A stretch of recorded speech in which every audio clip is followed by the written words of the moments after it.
In the early 1800s, in a quiet Tennessee farm, the Bell family believed they had found their forever home. But what they didn't know was that something else already lived there, and it would make sure they never had peace again. The first signs of terror, it started small. Scratching on the walls at night, whispers that drifted through empty rooms. The family thought it was rats. But when the blankets were pulled off their beds and invisible hands slapped them across the face, they knew this was no animal. The voice of the witch soon.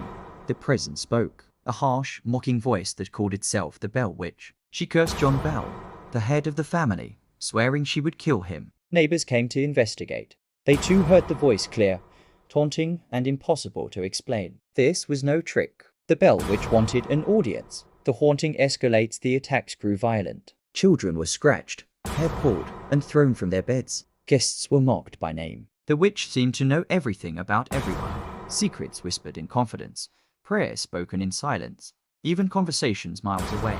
Soon, the Bell home became a spectacle. Hundreds visited just to hear the witch speak. She sang hymns, quoted scripture, and then turned to chilling threats. Andrew Jackson's encounter. The story spread so far that President Andrew Jackson himself visited the farm, determined to expose the haunting. He brought soldiers with him, but as they camped nearby, their wagons refused to move. Horses panicked. Men screamed they were being struck by unseen hands. And Jackson, future president, declared, "By the Eternal, boys, I'd rather face the entire British army than the Bell Witch." They fled the next morning.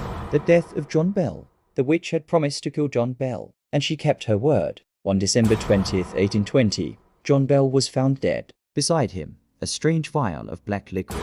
The witch's voice filled the house. "I gave him the dose that killed him." Neighbors swore they heard laughter echoing across the farm. The first and only time in U.S.N. history a spirit was blamed for a man's death. The haunting never ends.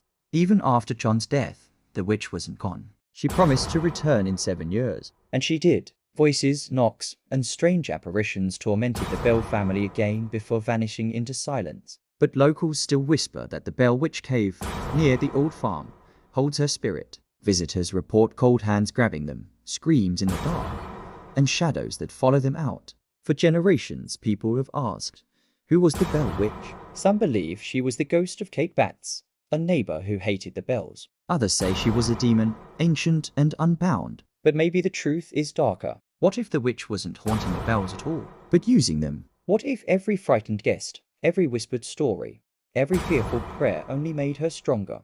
And by telling her story today, we're still feeding her power. So I'll ask you, do you believe the Bell Witch was real, or do you think she's still listening, waiting for someone to call her name again?